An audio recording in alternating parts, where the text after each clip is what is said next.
Who are you? This is the Back to Basics Part 3. The basics work if you work them. What I'm about to say may take a few minutes for you to digest, but it's very, very important. No one picks their family. You are born into a family or adopted by a family, whether it's officially or unofficially. That family helps define who you are as you grow, as you mature. At some point, you will want to flex your independence. And this is where you may experience some friction between how you was raised, your upbringing, and what you want to do. You may also encounter this internal struggle where what you were taught is fighting with how you want to live. And a lot of people deal with this. They don't realize they do, but they deal with that internal struggle, that internal fight. Now, this is on top of the other things you have to concern yourself with as an adult. That is why in the beginning it stated, who are you? Because you are the sum total of all of your experiences, good, bad, or indifferent. Are you living for someone else? Are you following their blueprint to appease them? Because you love them and you care about them. But at some point, you're going to have to sit down and spend time with yourself to figure out who you want to be. And you're going to have to stop living for someone else. That's not easy. I can tell you it is not easy. It's going to be extremely difficult because you care and love those that raised you. You care about them. You don't want to not follow what you was taught, but at the same time, there's a life you want to live. So you have to figure out how to make all of this work. So here's what I would like you to do. Okay? Simple plan. Take all that you have learned, what you know, what you like, what you dislike, etc. Just take it all. Then I want you to decide which parts of everything that you possess would you like to keep. You're going to have to write this down, okay? Don't try to do this off the top of your head. Just write it down. Don't even give yourself a deadline, a time frame, because it might take an hour, it might take a couple of minutes, it might take a week, it might take days. Work at your pace, okay? Don't stress yourself. Just write down everything that you possess, everything you know, everything you learn, dislike, and what do you want to keep, okay? What do you want to keep? Then you take the rest of it, the parts that you said you don't want to keep, and you lock them up. You store them away. Do not throw them away. Do not forget them. You say, well, why would I want to do that? I don't need it. Well, here's the thing you don't learn until you get old enough to understand. There are some things that in the moment you don't feel you need, that as you mature and get older, you realize you actually need it. So don't discard it. Set it to the side. Lock it away. Because you will most likely need it later on in life. Maybe not now, but later on in life you will need it. Trust me. Not all of it. Not all of it. But some of it you will definitely need. So now, once you have that, it's time for some real work. You say, well, real work? Well, it's time to seek help. If you need counseling, get it. Each of us have our issues that we have to deal with. And seeking out a professional will help you tremendously. Now, the other thing is, who are your mentors and or role models? Who are the people you look up to? How often do you talk or meet with these people? And do you share with them the parts of you want to keep and why you want to keep them? So you're probably thinking, wait a minute, I might have a role model, but I really don't have a mentor. Like I have someone I look up to, but I don't know them. And I don't have a mentor. Well, if you don't have a mentor that you communicate with on a regular basis, then I'm going to ask you to sit down when this video is over and find one ASAP.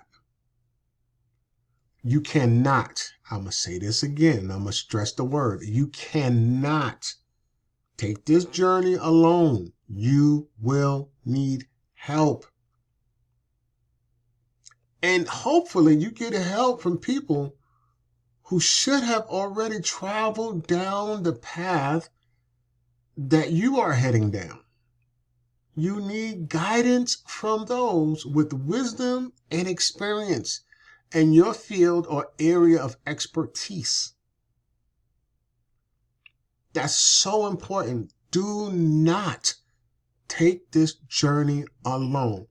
If you need help dealing with past trauma and issues, get the professional help you need. Get the counseling you need. If it's career related, get you a mentor. Please get you a mentor. I might even create a video on how you can go about doing this if enough people request it, because it's so critical to your success to find a mentor. You do not know what you do not know. And they're going to help you and guide you and direct you and allow you to travel down a path with the least resistance. That doesn't mean you won't have resistance, but you're going to have the least amount possible because someone is guiding you every step of the way. Now, over the years, I've noticed something, and I wanted to share it with you. I call this the puzzle. You said, well, what's the puzzle? Well, this is just my observation. Maybe it's yours too. I don't know. But when I evaluated myself, I realized that I was strong in the educational area. I was strong in the professional area. But I was weak in the spiritual and in the personal. In other words, put me in an educational environment, compare me to anyone else with degrees, connect me to other professionals in the workplace, put me in any work environment, I would excel. But on the spiritual plane and the personal plane, ooh, I was a hot mess. That's the nicest way I can say it. Those were my weak areas. But I observed over the years people who were strong spiritually, had strong personal relationships. Like their personal life was solid, but education and professional, they were weak. So I started to wonder, well, why is that? Like, why does that happen? How do you balance all of this? And the truth is, you actually cannot balance it all. You have to identify the areas that are important to you. I think of it as in cycles, like things work in cycles. Like I can see when you're younger and your focus is on the education and the professional. And I can see as you're maturing, you start to shift because once you establish yourself in those areas, now it's like, well, let me work on my personal and let me work on my spiritual. Now you can do them all at the same time. I'm just saying there will never be a balance. Okay, you will always be stronger in some areas than others. That's just how life works. But what you can do is just identify the areas that you need to work on and start working on those areas. So if you know if your personal life is in shambles, you know you need work in that. Okay, if you know you can't hold a job And every time you get on a job, you start complaining that everybody else is the problem. And this is consistent throughout every job. Okay, take a step back and assess who you are and what you're bringing to the table, because it might be a personal issue that's overlapping and affecting your professional life. Okay, that's something you need to look at. Okay, you can't complain that no one's giving you opportunities if you see that the role you want requires you to have some type of higher level of education. So once again, assess yourself. Are you willing to get that additional training? If not, then that might not be the field for you. That requires that type of education. Same thing with spiritual. If you feel disconnected, if you feel like you're all over the place and you're not grounded, okay, then what's going to help you get grounded? So it's not about balancing. It's about understanding where you're weak, where you're strong, and then work on those areas. And over time, you will get stronger in each one of these areas. So someone asked me one time when I covered this, well, where's the money? Because how do you have a puzzle when you don't have money? Here's the thing I've noticed. This is just my personal experience. When you work on your weak areas and you start to develop them and you make them stronger, whatever it may be, okay, you will find that you will have a sense of peace. You will be joyful in what you're doing. You will be someone who's good and fun to be around, and you will begin to connect with people and attract people who like you and want to be around you, who will somehow, I've seen this happen so many times, bring you on board with opportunities that you may not have been exposed to if you had not worked on yourself. Because all of this is working on yourself. Who are you? Who are you when it comes to your spiritual life, your personal life, your educational life, and your professional life? Who are you? It's a puzzle, but you have the pieces right in front of you. The money will come. The money will come. So don't worry about will the money come. Oh, it will show up. Trust me on that. My suggestion to you is to spend time with yourself. Okay? Spend time with yourself. Why? Why would you want to spend time with yourself? Because you have to get to a place where you know you got to have peace of mind, right? And like I said, you want to ask for help. You want to ask for help. Ask for help. Please ask for help. I think that's the biggest issue I come across on a daily basis. People are ashamed and they don't want to ask for help.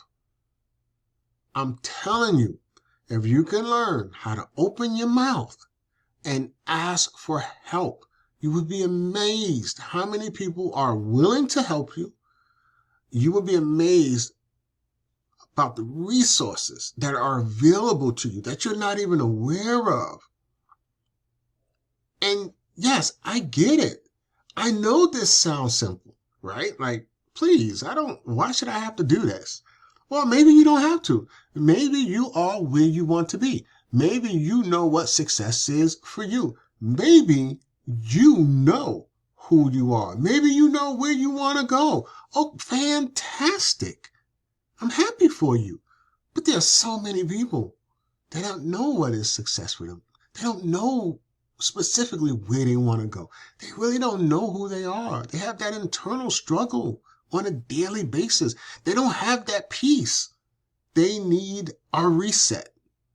Okay, they need to reset things so they don't have to worry about so much. Not that the worry is going to go away. They're going to turn to concerns. Might not be worry, but it'll be concerns. Might not be as strong, but you're still going to have to deal with things. So my suggestion to you is spend at least 30 minutes to 1 hour a week with yourself. And seriously, just ask yourself, what is success for me? Where do I want to go? Who am I? Who am I?